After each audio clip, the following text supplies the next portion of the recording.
Pleasant good evening to you, my friend. Happy New Year. I know since last year we haven't connected, but you hear me loud and clear? Excellent. Today's program will be a bridge version. I'm not going to go the full 2 hours. I'll let you know when I have to leave my office because I have something very important to deal with later on.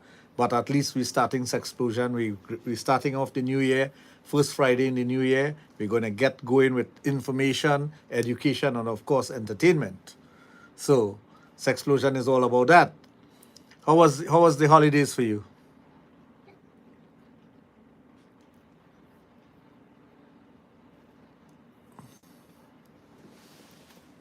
To relax.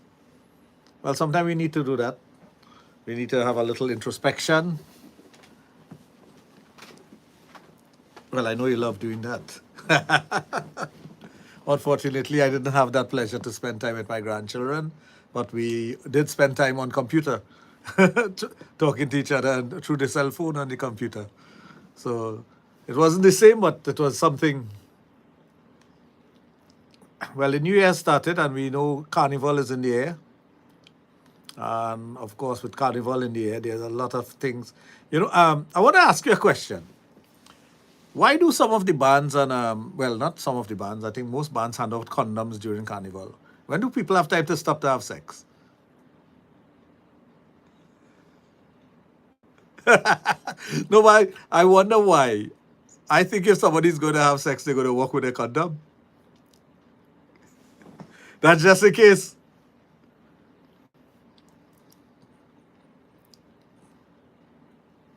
So what does that prove to you, back?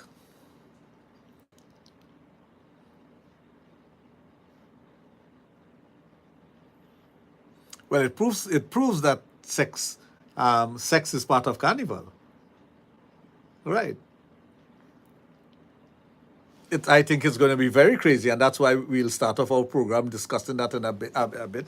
I will have a monologue on that, but I'm engaging you now because I know your man has been wrong. You're mature. You understand the way of the world. You understand the way Trinidadians think and behave. You have a very good understanding of that. It's a free up time. It's a time for persons to just not be themselves. It's a time when you can actually, America has Halloween, where you dress up with a costume. Well, the kids do this. They dress up with a costume, but you have Halloween parties for adults, and they can have their alter ego. In my opinion, and this is my opinion, Trinidad has what we call the fetes, the prelude to Carnival, where individuals go and free up themselves in the best possible way that they think that they can do it. Some persons say it's stress relief. It's something that they need to do to get over the stress of everyday living, the stress of living in Trinidad. Well, that's the time you hear people talk about the stress of living in Trinidad and other things.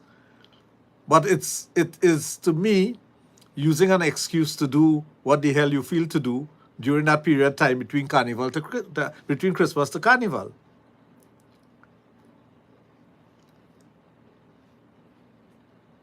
Institutions.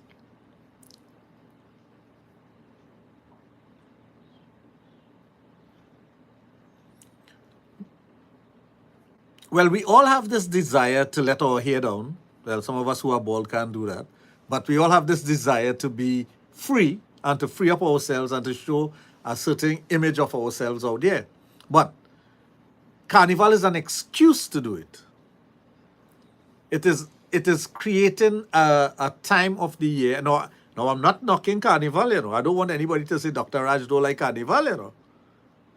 I love my Carnival and I love everything about Trinidad culture. What I'm saying is that okay, for example, and I'm using this as an example because it's the only thing I can use as an example. I am in the business of sex and entertainment and sexual pleasure and whatnot. So I can free up myself at any time. I don't need Carnival as an excuse to do that. I don't need to go and drink a ton load of alcohol to do that because it is what I define myself as a sex educator, right? An entertainer in the area of sex. That's why we have the different clubs and whatnot. So I don't need the excuse of it is Carnival time and I need to free up. And I'll tell you something about the business that I'm in. People may think that between between Christmas to Carnival, you do much more business in this business, but it's not so. And I'll tell you why. Persons are looking for other avenues to project themselves. And that's what they're doing. They're projecting themselves. So they go out there into the market and they look for all the fets. They look for all the all-inclusive so they could drink as much as they can drink. And most of the times, person who goes to those things, they don't take their wives. They don't go with their wives. They say they're going by themselves or with the boys, but they have somebody who they're going to meet. Right, and vice versa with the woman. So it is the settings where you can go and say, hey, I bounce up so and so. Now, I didn't know, I could simply say, I did not know that Janet will be there. But I bounce up and I take a wine. But that was pre-planned. Most of the time it's pre-planned. When somebody tells me, I bounce up so and so, I just look at them and just shake my hand and say, yeah, you didn't know she was going. Or it'll be in communication via WhatsApp, text messages, or calls. So I had no idea. And more than likely, you may have bought the ticket for her. Or she may have bought the ticket for you. Because she wants you to be there. So we use Carnival as an excuse to do the things that we would like to do every day. And we can do it openly without any condemnation because it's Carnival time. So you see the kind of society we live in. We live in a very hypocritical society. Persons talk against infidelity and Trinidad way of life and having an outside man or outside woman and getting drunk and whatnot. But any excuse we can have to enjoy ourselves, we do that. So we go into environments where we normally will not go. We go into places that we will not go on a normal, everyday basis. It's the same thing with Carnival Day, starting with Juve. Now, I love my Juve. I love Juve more than Mass, right? So I like Juve. Now, 4 o'clock in the morning, you're going in a barn to jump up. But you already have your agenda set for what you are going to do. So if you go out on a Carnival on Juve morning, your spouse don't expect you to come home until after lunch. But you could lock off from Juve at 7 o'clock and go and do something else. It happens all the time. And that's the reality of it. And a lot of people, they bury their heads in the sand and they think that these things don't apply to me or it doesn't apply to me or my spouse. But if you are vigilant, if you are a person who kind of you could decipher things, you'll realize what I'm saying is the truth. Now, some guys might be out there listening and saying, what the hell Dr. Raj selling me out for, boy? But it's not a matter of sell out. It's sell out. This is a discussion on what happens during Carnival and the need to protect oneself because I'm sure statistically, if you look at the amount of persons that are born in the month of November into December, depending on when it's Carnival, you will see what I'm saying, that there's a proliferation of pregnancy between the Carnival period, right? And so something contributes to that. Now, long ago, it may be something that was done in a clandestine way. Now it's done more openly because a lot of people are out there mingling and mixing with one another, no matter what creed or race, right? How we vote is not how we party. We party with each and every one. We have a good time. We share our liquor, we share our food, we share our camaraderie. We enjoy our soca music and calypso and whatever else we have. We enjoy these things. And we enjoy the company of those who we consider to be close to ourselves. And that's what it is about. So the question that I started off with was, why do you give out condoms during Carnival? Of course, you're not encouraging someone to have sex. It's not encouragement. What you're doing there, you're identifying that during Carnival, it's a period where anything can happen, especially things of a sexual nature. Now, the guys will refer to it as the glove. They're walking around with their gloves. right? Some person will say, my glove is not in my glove compartment, but it's on me. It's my back pocket. It's in my front pocket. It's tucked away safely. It's in a Ziploc bag, so you know it's something that is safe. It's not going to it's not going to deteriorate in the heat of the sun or gyration. So it's going to be safe for us to engage in anything we want to engage. But it is identifying whether you be a producer of mass, a promoter of different aspects of carnival, you are identifying and you are coming to the realization that, hey, carnival is sex. And sex is part and parcel of carnival.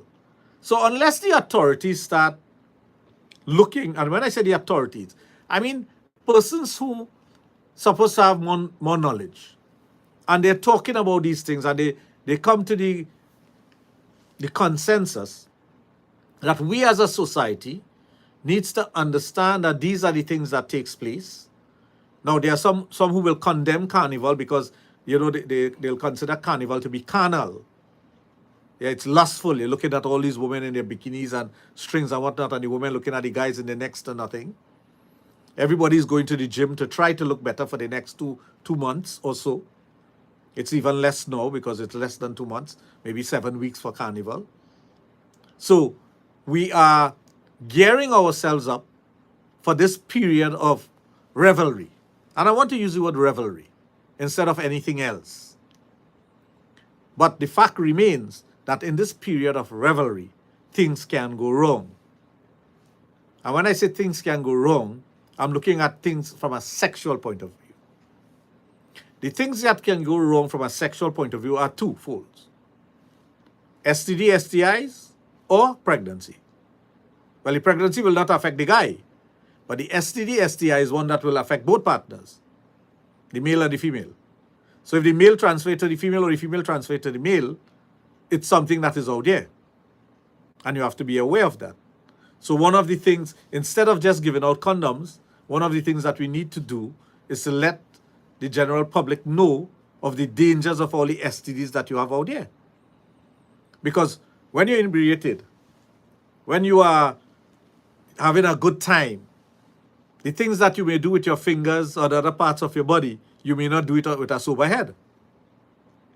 So you are looking to perform things that you will not normally perform or do, and you can end up with an STD or STI, and you may even take it home to your partner or to your loved one or to someone else. So we need to look at that, and we need to tell ourselves that not only to condomize. Some persons will say, well, we need to condomize to prevent STDs and STI. Yes, it's a form of protection, but it's not the only protection.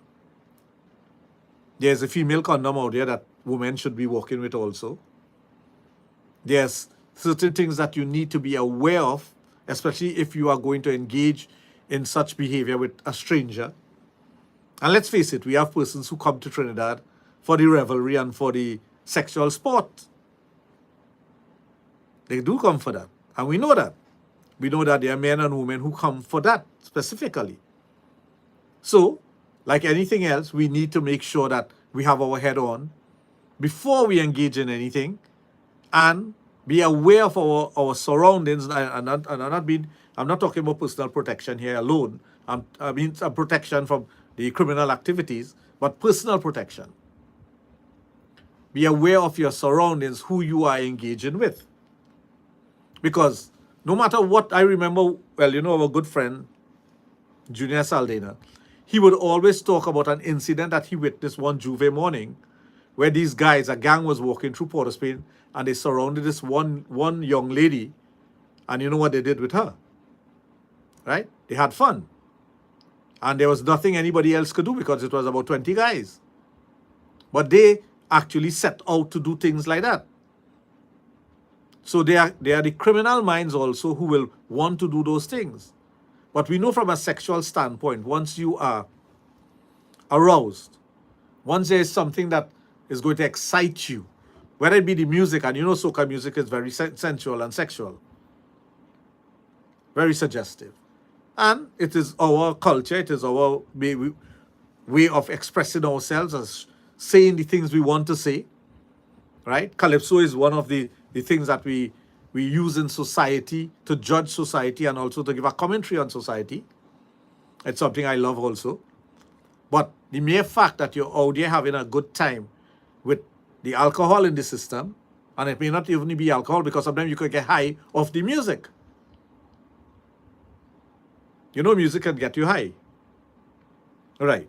So if you get high off the music and you may be swaying and a person decides that, hey, they're targeting you, you have to be aware of your surroundings and who's there to protect you, or if you can protect yourself. So those are the things I want to bring forward to this evening, because it's very important that at least somebody brings it out there and say, hey, what?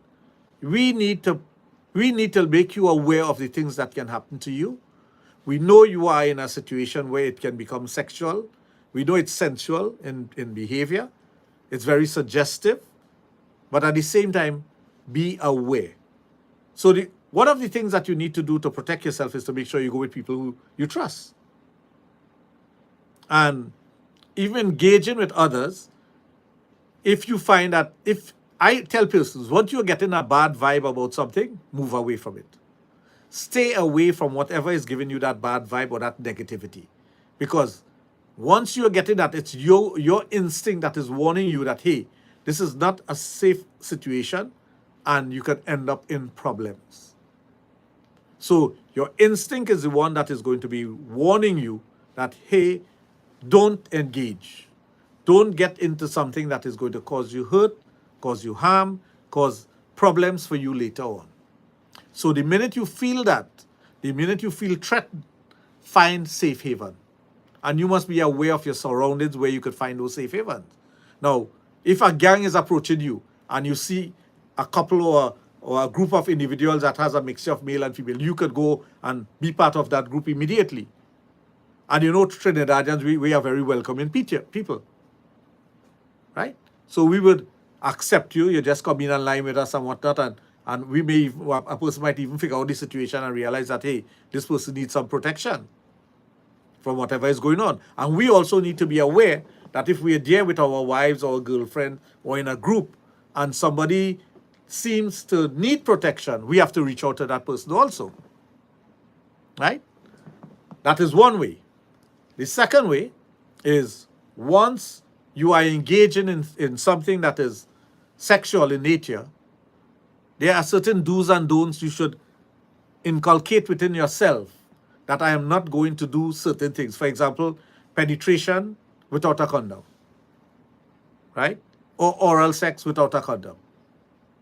So once you put that into your head, your subconscious mind is going to constantly remind you that you need to have the protection. And if you don't have the protection, you know you're not supposed to be doing this. And even if the person tells you, here what, raw is always better and whatnot, think about, yes, raw is always better, but raw is always better with somebody that you know and somebody that you have a lasting relationship with. It's not something that is better for a one-off situation, because you never know what the person is going to be bringing through you. And then you have to live with that for the rest of your life. So once you implant that into your subconscious and you have maybe someone of importance, your friend, your girlfriend, your boyfriend, your partner who you just line with, in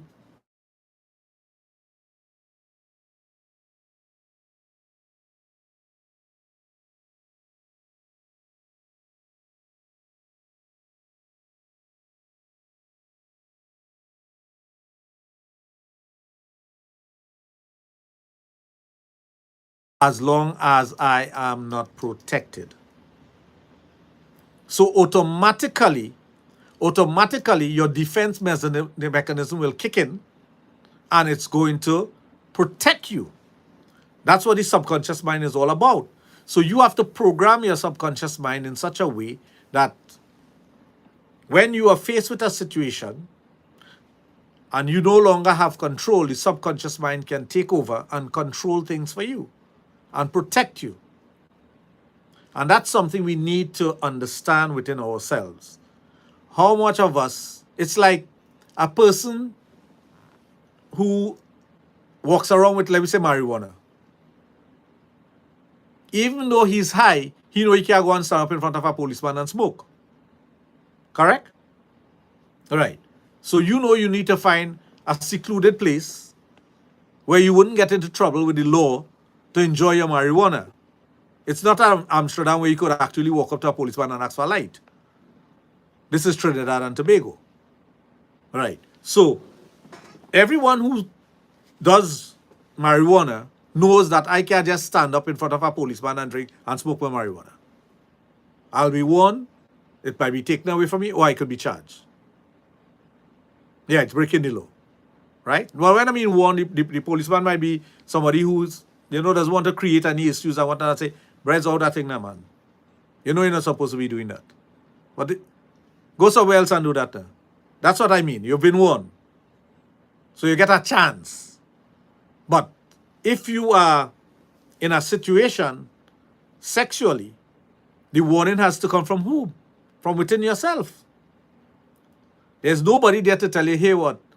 Remember this or remember that, You have to have that within yourself to know that I am not going to put myself in this, to jeopardize whatever is happening here.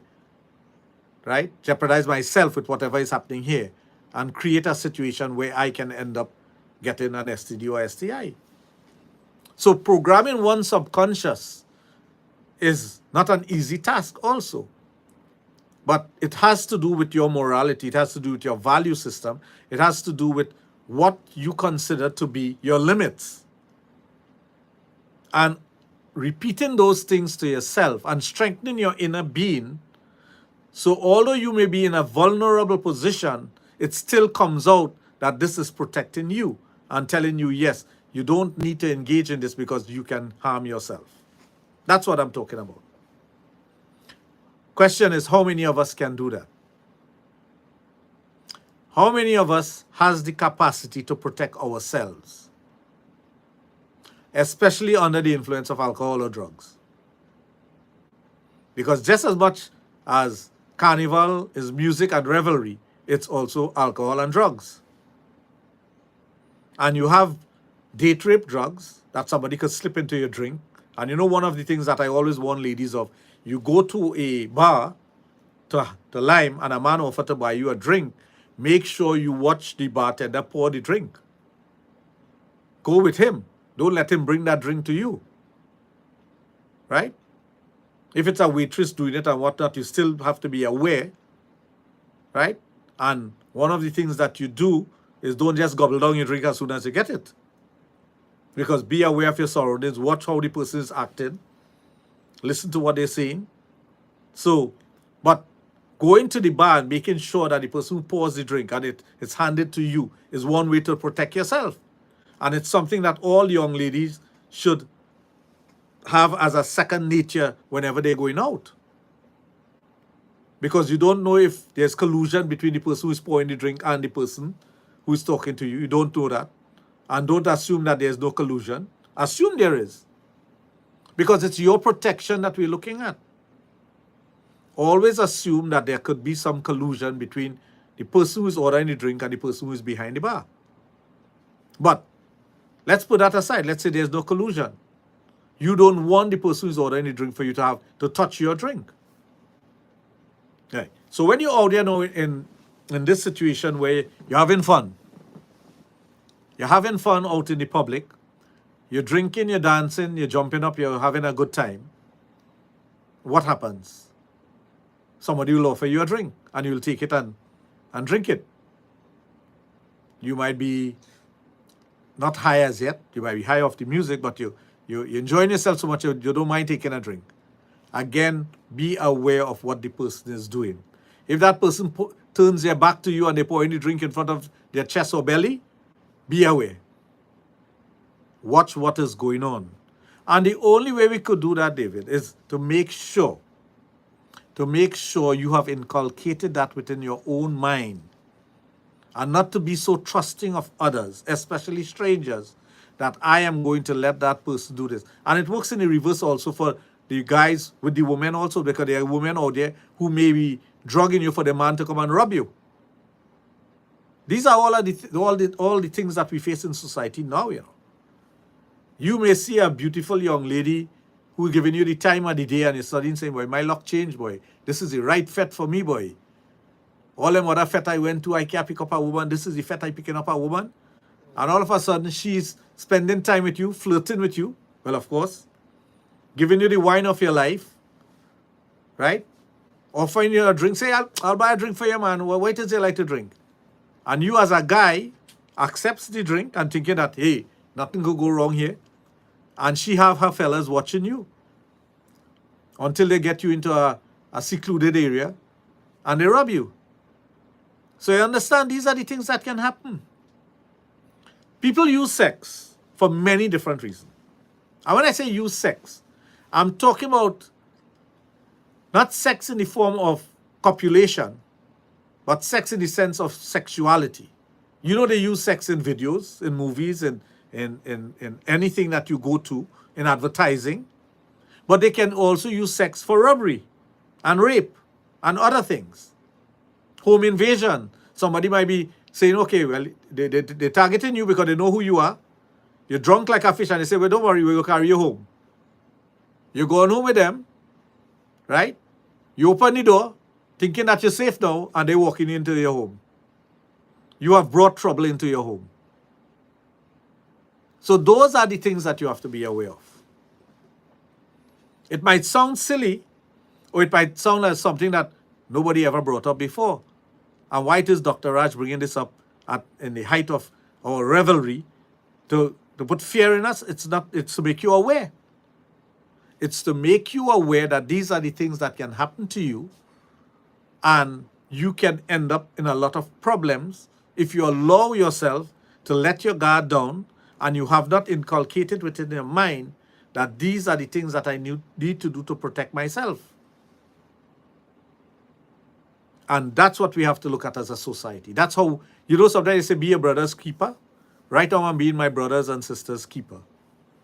I'm providing them with the information that they need.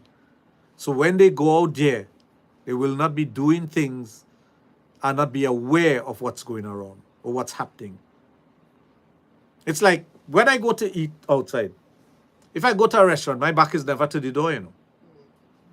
I have to be aware of who is walking in, what they're doing, how they're operated. And because of that, I actually foiled a robbery once. I saw the movements, I saw exactly what was going on, and I was able to do what I had to do. So it's you being aware of what's happening, what's going on, and what I need to do. Do not endanger yourself, because your life is very precious. People can take anything from you, when they take away your life, you can't get it back, you know. Everything else you can work for, you can get it back. You can earn it again. But once you have lost your life, you're getting that back. That's it. So it's very important that we are aware of all these little things. So getting back to what Sexplosion is all about. And this is the educational part of it. Excuse me, letting the public out there be aware of the trappings of carnival, of the things that can happen to you going out there and doing certain things, connecting with the wrong persons, not being aware of your surroundings, walking with the condom but not using the condom. And let me tell you something. There are women out there who have diseases and don't mind sharing it, you know. Because they may have gotten it from a guy and say, to hell was with that. I passing this on, you know. So she might tell you, here what, I don't like a condom. You could do it raw. Don't worry, you're safe. Somebody saying, don't worry, you're safe, is no guarantee that they are safe, you know. So when someone tells you something like that, you have to be doubly aware, right? That, hey, I need to protect myself more than ever. Because it could be someone who has some sort of infection that wants to spread it to others. And they don't care how they do it. And they don't care to whom they spread it. So being aware of these things should help persons out there to understand that, hey, these are the things that are happening. right? I need to be more protective of myself. I need to know my environment. I need to know who I'm going with. I need to know, I need to have an awareness of what I'm doing when it comes to intimacy. And then, and only then, I should engage, or I should want to engage. Don't let the alcohol be the driving force. Don't think with the head underneath as opposed to the head on top. Those are the things that we have to be aware of all the time. So, it's one of the areas that I don't think we are getting enough education on. I don't think we are doing enough. We have a Ministry of Health that doesn't tackle anything of a sexual nature. They don't. And I have been advocating for years that this is a program where the Ministry of Health or somebody in that authoritative situation can come in and discuss these things openly, or send information or advertise something on this program to get that message across that, hey, you see, after the fact, infection costs the country more money than advertising and protecting people, you know. The cost does always be more after. Because if someone goes to the health institution with some sort of infection, there is a cost to everything that person does at any one of the health centers in Trinidad or the hospitals. As opposed to talking about it in a forum like this, where at least you may get through to the masses and make them aware that don't do these things. So it's prevention better than cure. Prevention is less costly than cure, because cure might be taking your entire lifespan. You have to be going for treatment all the time. So you have doctors to pay, you have nurses to pay, you have the institutions to upkeep, and you have the treatment for the individual, because there's a cost to that. There is a cost to any treatment that anyone is getting. Whether you walk in the door and somebody sit down and see you for a few minutes and talk to you, you're getting vaccinated or injections, you're getting medication or treatment or psychological treatment, it has a cost attached to that. So if you use the forum such as this to let persons know and to educate the public, and for the public to be aware of the things that you need to do to protect yourself, then it's better than the cost for the cure of it. So hopefully someone out there is listening and they'll understand what I'm trying to put across. I'm not condemning anyone. I'm not saying that they're not. What I'm saying is that they're not doing enough, and they're not doing it through the right forum. The right forum is what you need to do, you know. It's not only, people hardly watch television anymore. The reason for that is, and I'm talking about local stations, the reason for that is you have so many different forms of entertainment, whether it be your cell phone, your laptop, some box that you may have home, but you're looking at the television, but you're not looking at a local station. So are you going to advertise in the 150 stations that they have out there? When you have a captive audience, as SEXPLOSION has, with a following that we have had over the last 20 years, this is where you need to come and talk about it. This is what you need to do. You need to come here and engage in the conversation with me, and we expand on things, and we let the public be aware of what is needed for the protection of individuals. And I advocate that all the time. I try to get persons to understand that this is the place for you to come and talk. Come and talk. Get the message across. Especially, I'm going to tell you this. If you come on this program and condemn sex, nobody's going to take you on. If you come on this program to try to discourage people from having sex, or you go anywhere and try to discourage people from what they want to do naturally, no one is going to take you on, because that's not the reality of life.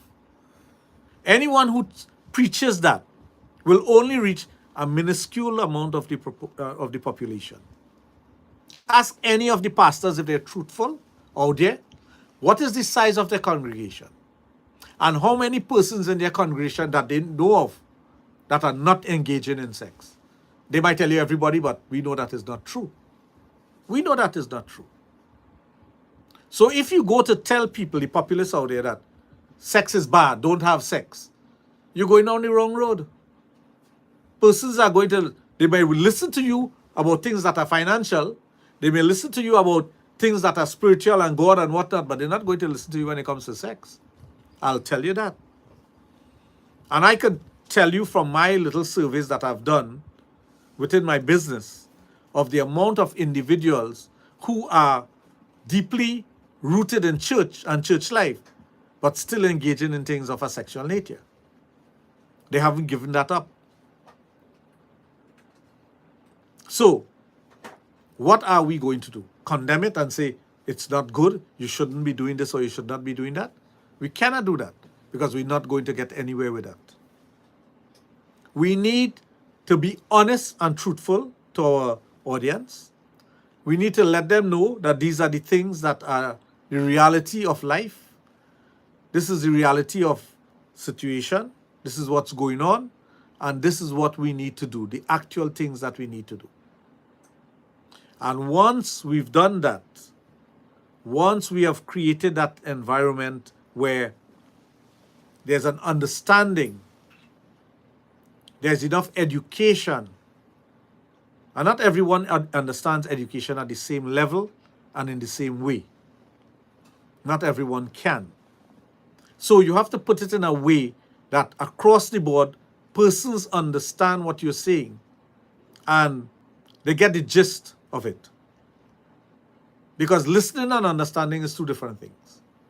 You can listen to what somebody's saying, but you may not understand what they're saying. You may be listening to something that someone is saying, but it doesn't resonate within you. So you have to get that whatever is being projected to resonate within you. So you can absorb that information, decipher it in whatever way you want to decipher it, and come to a conclusion that is going to protect you in the long run. Because that's what we need. Whether it be protection from the criminal elements or protection from ourselves when it comes to things that are sexual, we need protection. And the only way we can get that protection is by having an open forum, discussing things, talking about things sexually, and then getting the correct information. Lots of time we don't get correct information in general. Now, unfortunately, we have something called Google, and a lot of people just feel that they could go to Google and get anything that they want. But that is not so. It's the information superhighway is there. But how much of it is correct? How much of it has its worth in gold? How much of it that you read is applicable to you and our society? Now, another thing you have to look at, some of the studies and things that are done is done in a North American setting and not suitable for Trinidad or the Caribbean. Some of the things that are said are also not suitable for us in the Caribbean or Trinidad in particular, Trinidad and Tobago in particular. When researchers and scientists and whatnot, they're doing their stuff out there, they go to cities where they have a bigger pool of persons to do whatever they're doing.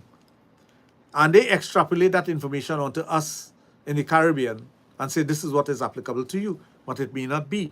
It's like diabetes, the food consumption or the things that you eat. Yes, we are influenced by the North American diet and whatnot, but we still have our local. They will not understand our local food. It's the same thing with our behavior sexually. Sex is universal, and we must accept that. But there are certain things that are unique to us as a people that we must embrace, and we must be aware of it.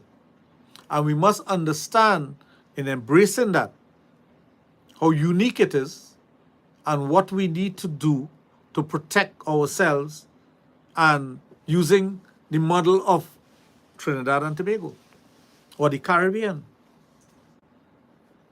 Because at the end of the day, this is where we live. This is where we'll have our encounters. This is where we would have our foray, our sexual trysts. It's in Trinidad and Tobago. It's where we are.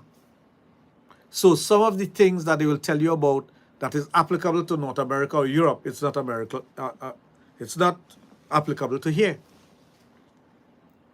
So all these things we have to be aware of. And I know a lot of persons will come and they will Google something and they'll come and sit in front of me and say, yeah, Google says so and so and so.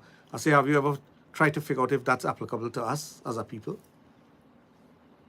If these are the things that we are going through? How many of us have the stress of living in a cold climate when it comes to stress and erectile dysfunction? How many of us? Do you know winter brings along a lot of depression in people? And depression causes erectile dysfunction and suicide thoughts. How many of us are aware of that factor? So if you have a survey that is done, let's say in Northern Europe, it may not be applicable to us here in Trinidad because it deals with countries that are very cold, that have a different culture, a different way of doing things, and they may have a different culture sexually also. They may have a more open culture than our own. So unless we start doing things locally, at a local level, to understand our people, our behavior, the things that we do sexually and otherwise, taking all this information from outside may not be applicable to us because we're not in the same scenario. We are not in the same settings. That if we are comparing ourselves with a survey that was done in New York or Toronto during the winter season, it may not be applicable to us at all. So be aware of these facts. And that is why, as a sexologist, we think about all these things. We look at environmental factors. And environmental factors in Trinidad varies. From every single corner of Trinidad, it varies. All the areas in Trinidad, there are things that are influencing the behavior of individuals. Whether you come from Labre, Point Fortin, Diego Martin, Mayaro, Toco, there are cultural aspects of our life that are influencing how we think, what we do, how we behave. And we may not even be aware of it. Religion, yes, plays a part. Education plays a part. The schools that you go to, the things I hear about schools now, I mean, it's horrific. It is really, really horrific, some of the things that I'm hearing happening in schools to young girls and young boys. So that is a different stress. Parents are not even aware of some of the things that are happening in schools with their children because the children are going to come home and talk about it. The only time we become aware is when you read it in the news, I have had individuals bring their young child. When I say young child, I mean somebody who is now going to high school or in high school and whatnot. The parents or a parent would come with that person and say things that has happened with the child and ask me to have a talk with the child. And of course, the parent has to be there. I can't do that on my own, and I will not see someone under 18 on my own. So they have to come with a parent or a legal guardian. And the things that you hear happening is something that you wonder if it was like that when you were going to school. And when you check back and you think about it, it's like, no, we never experienced those things. It wasn't part and parcel of us growing up in a high school environment. There was bullying. Bullying has been around ever since. But not to the extent that it is happening now. Sexual promiscuity is something that is rampant now. Children are promiscuous. They are doing things that we wouldn't have dreamt of doing. And it's not getting better. Well, I shouldn't say better. It's not going to stop. As the population age and you have a new generation coming out, I'll give you a good example, Mark, and you will attest to this. In our days, right? Talking about the 60s, the 70s. Well, I grew up more in the 70s and the 80s. Could you ever hear a song with F in it? Now that is the natural lyrics of a song. I wonder, don't they leave anything up to the imagination anymore? So if that is happening now, and this is 30 and 40 years after we were youngsters, going to parties, right? And the only thing we will hear is Hey Puckaway, right? And that is happening now, 40 years down the line. What is going to happen in the next 10, 15, 20 years? What would lyrics of songs be? And I ask myself that. I mean, I like music. I like music. I love listening to music.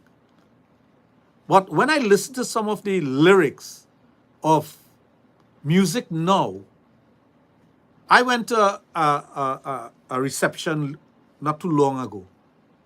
The only thing they do in the song was have sex on the turntable. Everything was described in full details. There's nothing left to the imagination. A friend of mine was telling me that his 9-year-old son is asking him when he listened to one of the songs, what do they mean by that? You have to tell the son that is a plant. Yeah, it's a plant. Now, he has given his son the wrong information, and the son is eventually going to find out the right information, and the son is going to look at his daddy and say, my daddy kind of stupid, but he know. He don't know. I better go and teach him. Now, again, it's not condemnation. It's more as observation, being aware, and wonderment. I'm in wonder. This is where we have reached as a society that no matter what, I mean, I don't expect Bee Gees to be singing songs like that, or ABBA. And I'll tell you something, the young generation will hear Bee Gees or ABBA now and still go crazy when they hear it. They go crazy when they hear it. But I'm sure some of the tunes that I hear today, 5 years from now, it will not be around. Nothing of it is going to be around. So there's no longevity. There's nothing that is going to make sure that there's a legacy behind that tune or that song. I had a party not recently, last year I think, and a Staying Alive came out. The DJ started playing it, and one of the young lady at the party put up her hand and shouted out, "Oh God, song from the 90s." I looked at her and said, "That came out in 1970s." And she was like, "What?" I said, "Yeah, that came out in 1976. And she didn't believe it. But it sounded to her in her mind, it's something from the 90s. It's our oldies, it's something from the 90s. But it's not. So that's what I'm talking about. What we are losing and the culture that it has now. Okay, for example, the lyrics of a song, right? It's so descriptive. The words just flow out of them. The vulgar words just flow out of your mouth. Now, you no longer go. If the radio station hear a smutty song, they'll ban it, right? They'll ban the song. That song banned. Shorty can't play on the radio for the whole season. No matter what he come up with afterwards, they ban him. Right? I tell you, 90% of the songs now would be banned. So this is that I know you relate to this because This is what we are seeing now. And I have no problem if the younger generation accepts it and that is what they want to do and that's what they dance to and whatnot, you know. But in my mind is that sex has become so blasé that there's no meaning behind it anymore. That's why it's easy for a young lady to tell somebody, I love you. Because it's generic. I know a long time to tell somebody, to tell a girl you love she. I mean, you have to really like that person, really love that person to say it, and you're saying it right away. It's something you guard against saying. Because you know there are implications to saying that. In today's society, there's no implication. There's nothing that is going to, there's no meaning to it. So a young lady could tell a young man, I love you, and there's no deep emotional meaning to it. And a young man could do the very same thing, and there's no deep emotional meaning to it. In our days, there was emotions attached to the word love. So if the word love has lost its intensity over the years, and the word sex or intercourse or effing has lost its intensity over the years, what's going to happen in the next 10 years? I guess, yeah, go ahead.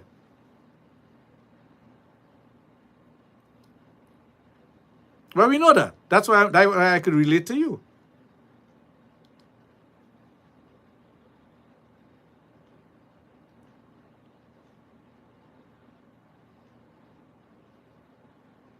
Yes. We dare not say what was in our mind.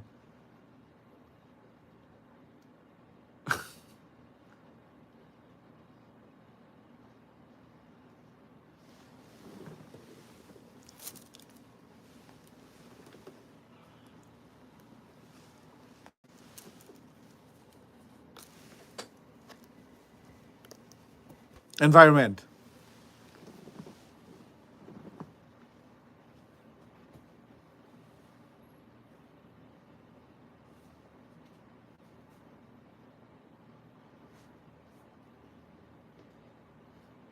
Yes, they brought up C, of course. It's not like the other word that was said this week, right? I cannot believe a minister will say that word. God.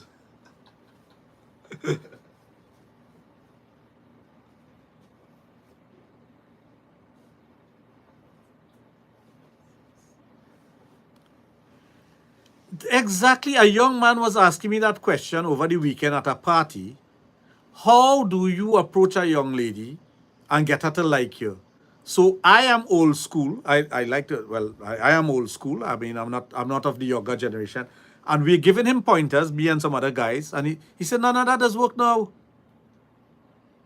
He said, that don't work now.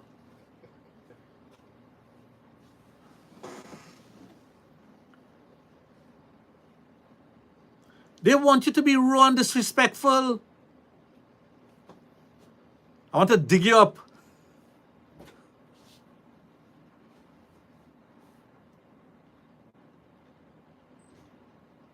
Yeah, best thing. They're not the best thing.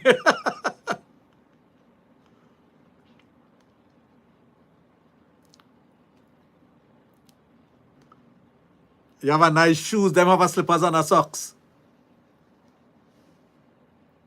Yeah. But if it has flipped from when we were growing up to now, right? It has flipped. We all agree on that. It has flipped and it has turned upside down. What is going to happen in the next 10 years?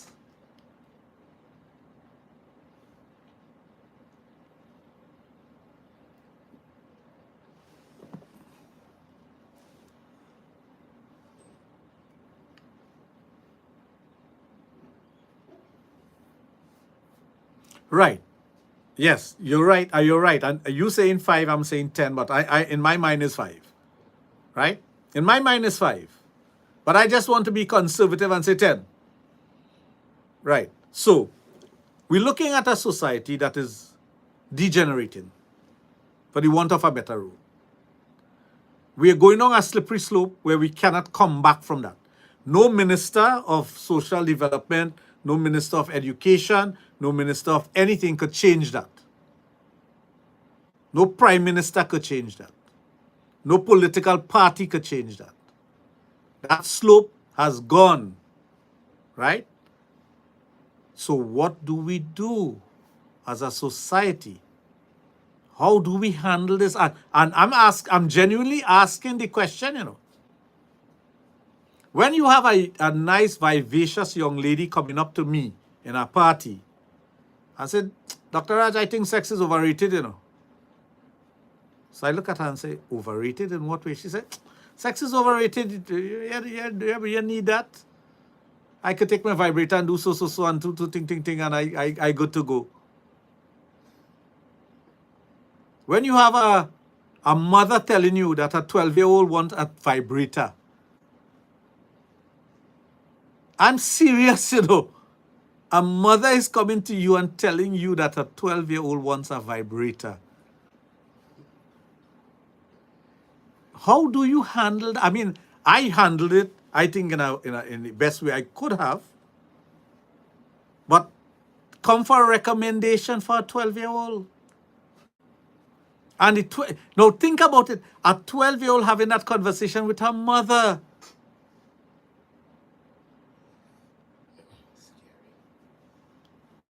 Well, that's my point. At 12 years old, when you're supposed to be beating book and trying to pass your exam and hoping that you fail, that you could go up to the next form, you studying to get a vibrator? You know, it's frightening, you know. When I tell people the things I hear on a day-to-day basis, and I mean, sometimes if you go to repeat that to people, they will feel like you're making things up. I'm sure 90% of the listeners here who are mature think that I just made that up. But I did not. That is a question that was asked. Imagine that. So that person, when they reach 18, what do they have to give to a guy? Or what do they have to give of themselves to their husband or their lover? What do they have to give? I'm not talking about virginity here. I'm talking, what do they have to give? You think that person may get an orgasm from their partner? Hardly unlikely. Hardly likely. The partner may not be able to stimulate them the way this buzzing machine would be able to do it. Because no matter what you do, your tongue can have that vibration of a vibrator. Your penis can't have it. So what are you going to do sexually as a young man to satisfy that person? And the person even have a sex drive. Well, that's another thing. What happens to the person's sex drive who is that age, using a toy, eventually gets to an age where the legal age for sex? What happens? And you know, we keep changing the laws hoping things will change. But changing the law does not change things, you know. Because, go ahead. Yeah, there's a mindset. No law can change it. No law cannot change. No, I'm not against the laws, you know. But what I'm saying is that the framers of these laws are not, maybe they're not aware of these things taking place. Maybe, and they may be because they're not in our environment. I mean, when you're going home, you pick up people, you have people in your vehicle, whatever, you know. When you're on the block climbing, you will hear certain things. They're not in touch. They're not in touch with the reality of what's going on out there. And when I see persons during the week, maybe 10, 15, 20 persons, mother and daughter, father and son, husband and wife, young men, young women, and listen to them talk and asking them questions and understanding the things that they are exposed to, I really wonder. I wonder where.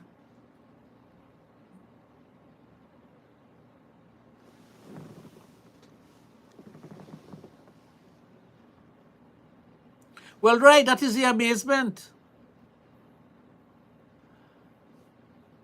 It is really, really frightening from our professional perspective, from my professional perspective. When a father comes with a young child, I'm not identifying any gender, and the discussion's so open in front of the father, sometimes I look at them and say, okay, all right. You have a teenager using the F word normal in front of the father. I mean, I am a big man. I wouldn't do that in front of my father. No, he's 80 something years old and I am 59 and I will not do that. Like total disrespect. But the person is saying it openly in front of the father and the father is repeating the words of the child.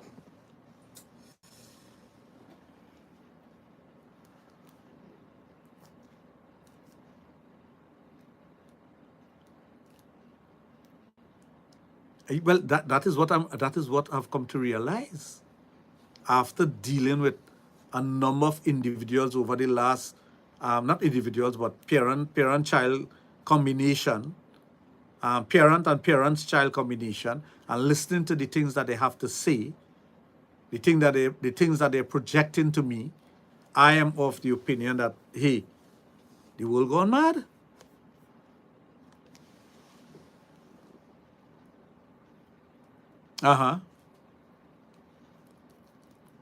Under the counter, back in a room, DVD, the DVD, yeah, the DVDs.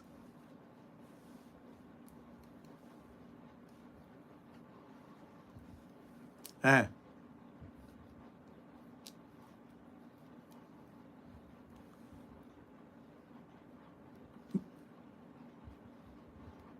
What?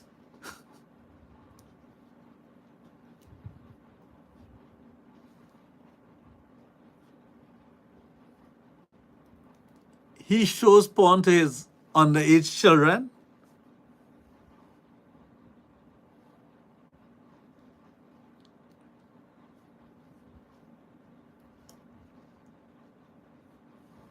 So he come there to ask from you.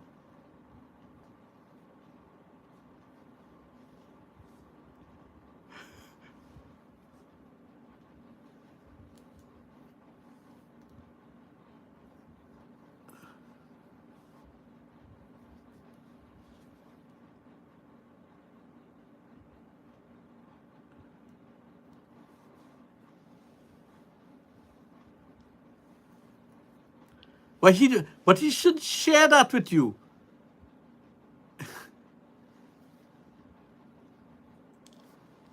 No, definitely not. Definitely not.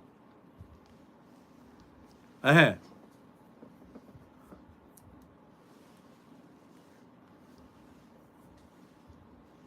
Porn is not education. Any parent out there who think that porn is education, something wrong with them.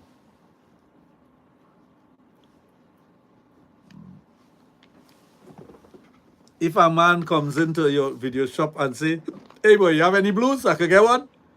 In front of the children, what you talk about blues? You mean $100 note?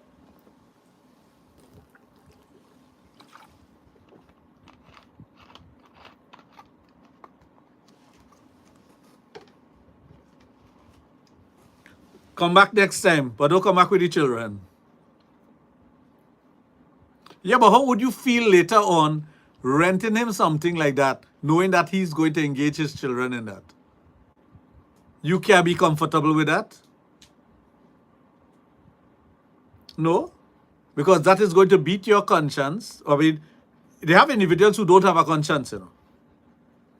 They will do that with they are batting their eye to do that, and they just study the dollars that coming into the drawer, you know.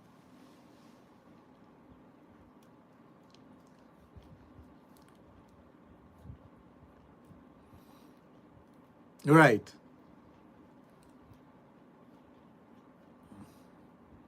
Well, yes. Your behavior have to change. You have young girls growing up in front of you. You have girl children. You have to set a certain example.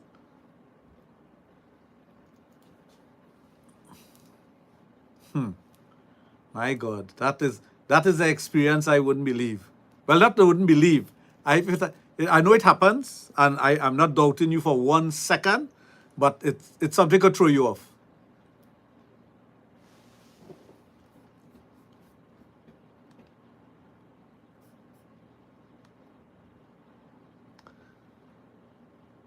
Uh-huh. Yeah, yeah.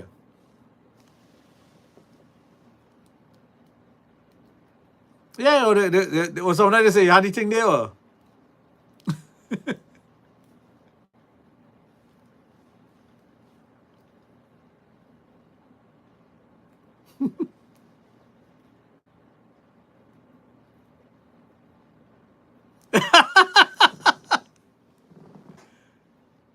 They're disappointed that the daddy are getting it.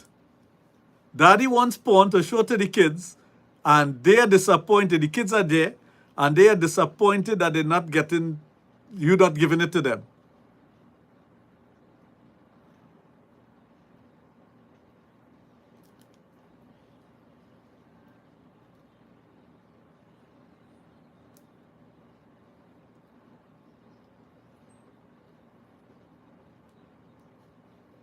Yeah, nobody bring it back yet.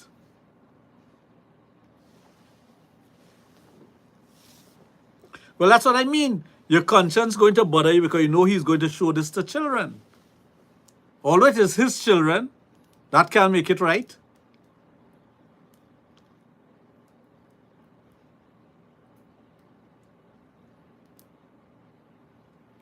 Well, yes. The porn is available anywhere, anytime, anyhow. Whether it be your cell phone, your laptop, your tablet. I'm sure that those little Kindles and older Kindle. Well, I'm sure you can get sex book on Kindle.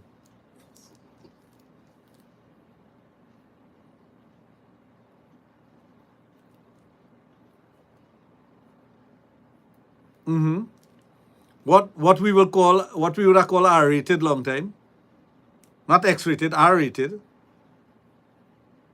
Yeah, R-rated is normal. R-rated. I saw a video recently on Facebook, and I was like, how they allow this? And if I put my program, they want to ban it for a month.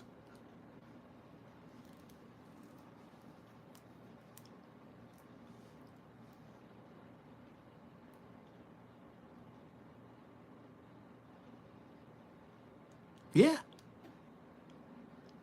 Who don't have those blocks and whatnot. And you know, one of the things that she has to look at is who is WhatsApping what to him, you know.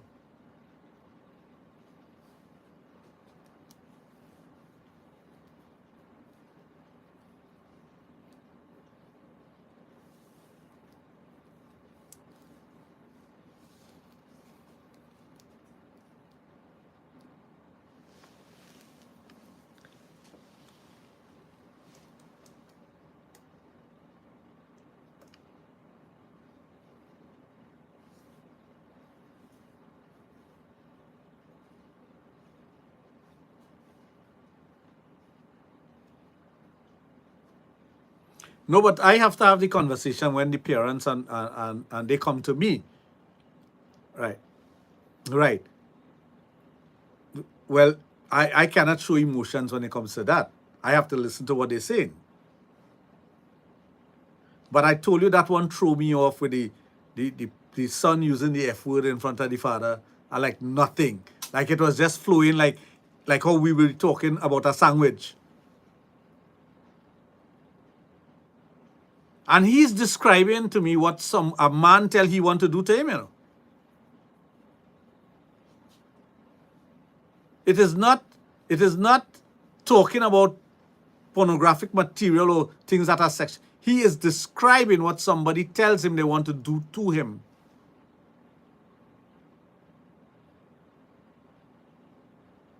So you have to keep a straight face and listen.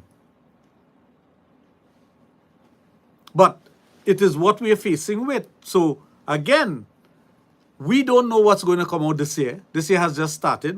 Today is what, January 6th? By next, you know, in February, there's a revolution in electronics, you know. it might be tattooed to your hand. You don't know.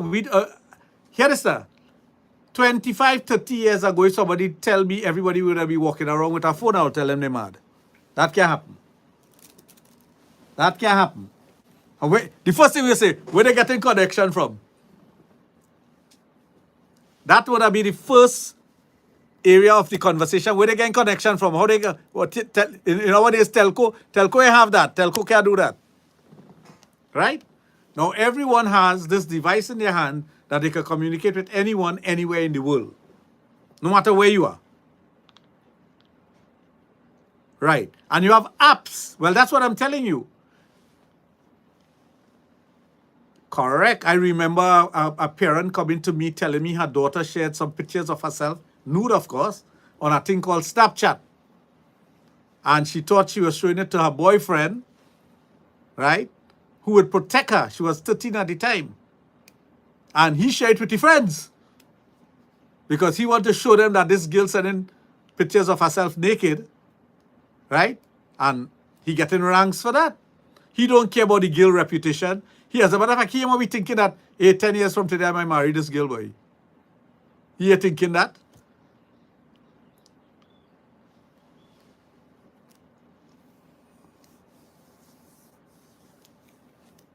The prevalence of it, yes. Yeah, you're right. You're right.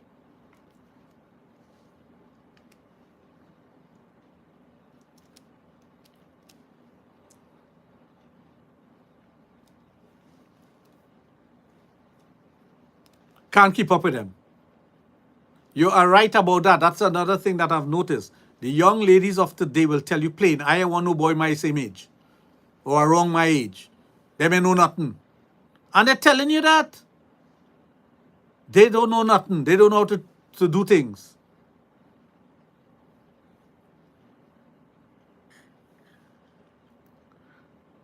Yeah.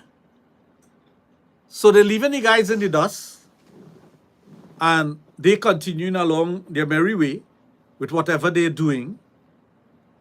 And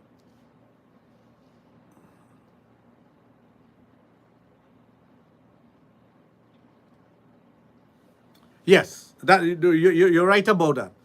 When that happens is because someone has gotten caught. Yeah.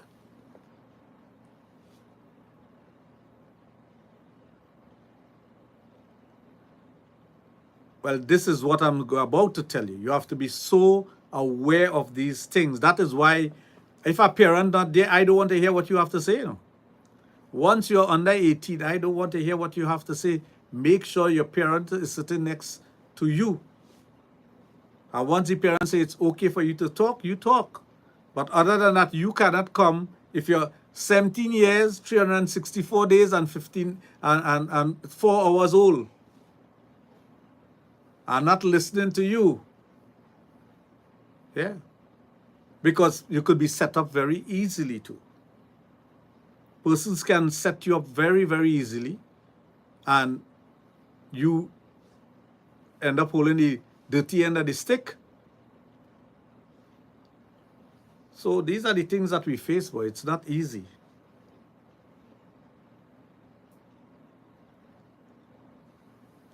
Oh, a man could have a pen and he could be talking to you and recording you. Anything. You don't know. You might be saying something in jest and they just take that part of what you have said without the context in which you have said it and use it like, well, we see it happening all the time in the news.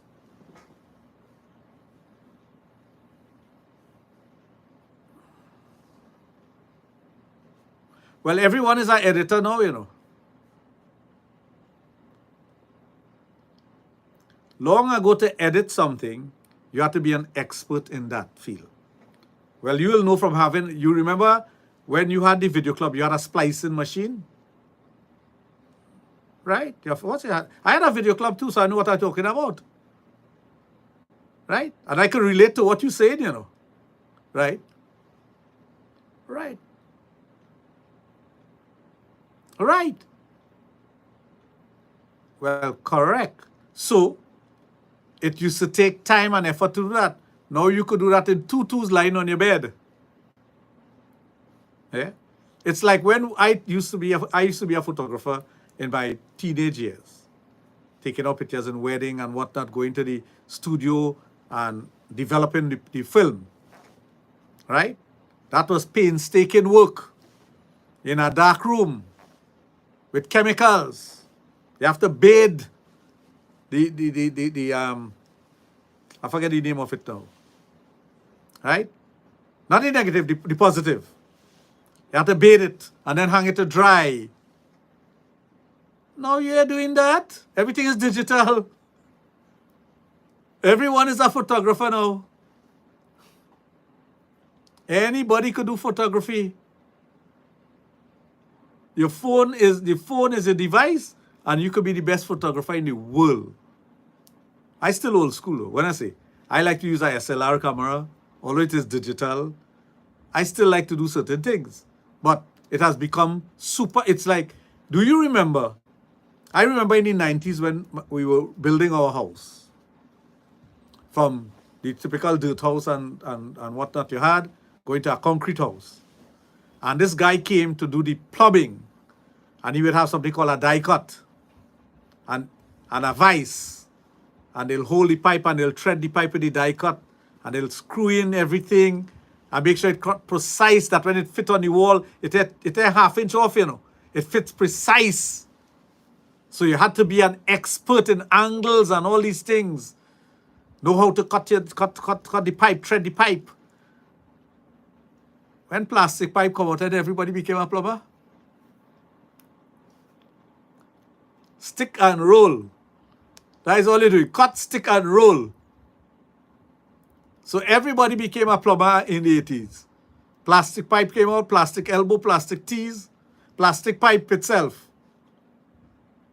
So anybody could do plumbing. Yeah? It wasn't you did not have to be an expert to do plumbing. Right? It's the same thing with photography. It's the same thing with videography. It's the same thing with porn. You don't have to be an expert in sex to be a good porn star, you know. Because they fellas, and again, as you say, they treat a woman as commodity. Women, from what I've seen, young ladies and whatnot, they're not precious. They're not the precious princesses that we had long ago. They are an object to have sexual satisfaction from.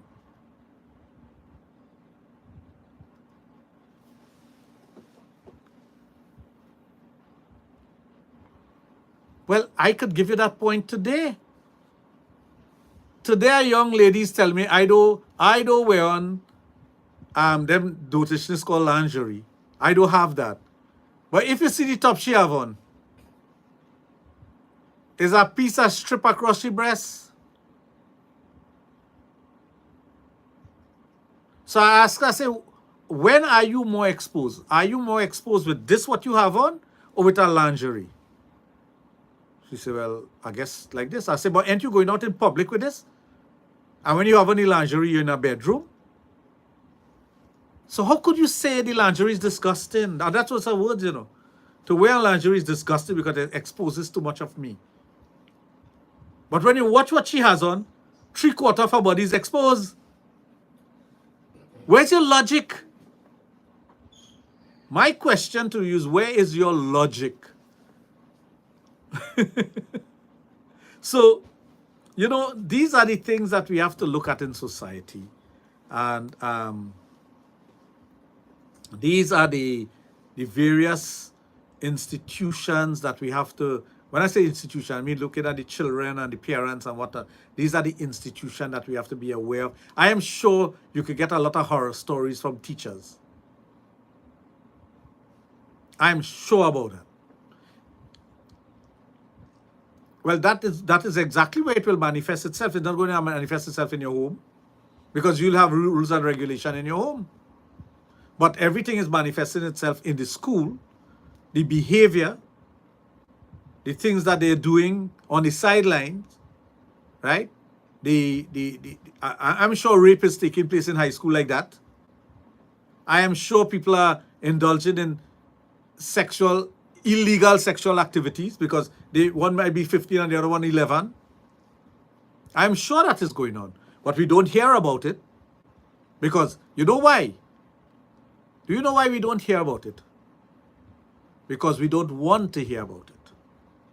Society prefer to turn a blind eye to these things and keep it hidden as opposed to exposing it and dealing with it. So we as a society will not want to have that broadcast or shown. So we bury our heads in the sand like an ostrich and say, hey, that ain't happening.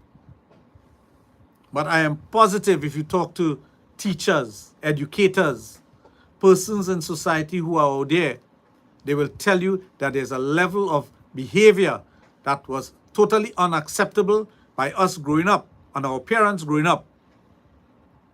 That is the way of life now today. The norm. It has become the norm. This is how we behaving. This is what we're doing. You know what we used to say a long time, while and wasi?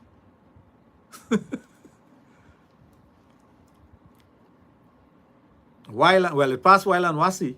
Because if you gyrate yourself in a way, and I'm talking about gyration on the road or in a party, they say, look, she behaving while and wasi, eh? Now what they're doing, what I see being done, I mean, I see some young children doing some kind of dance. I mean, come on, you're going to turn on somebody with that. You don't think that pushing out your bottom like that and moving it like that is not going to turn on somebody? It's going to.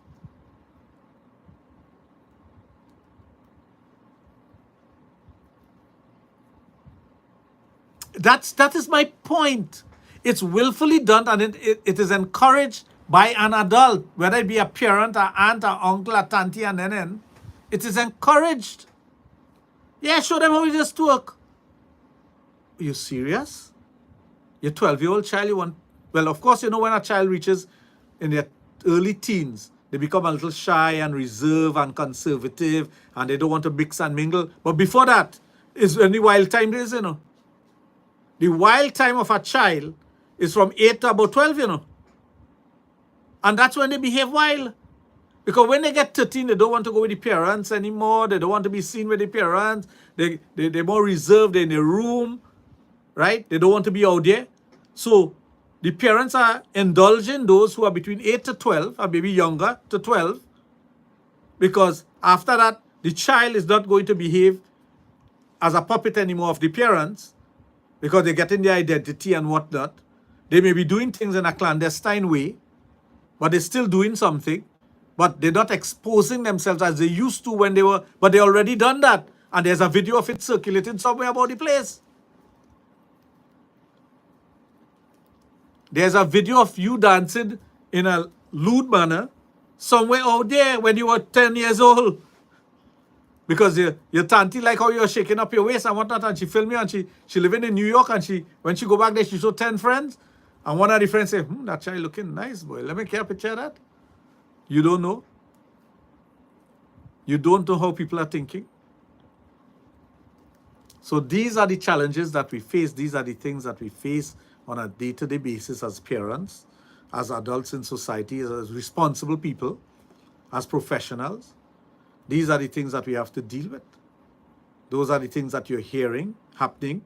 And what, as I tell you, what was mind-blowing is actually sitting there and watching the interaction between parent and child and hearing the things that are being said. Things that I will not do or say as a big man now, although I am in the area of sex, right? I'm not going to do that. Well, David, as I told you, I have to cut off early to this evening. I have a function to attend, actually 2 meetings. So I would like to thank you and thank Power 102 for having me on. We'll be back on track next week, Friday, with a longer program.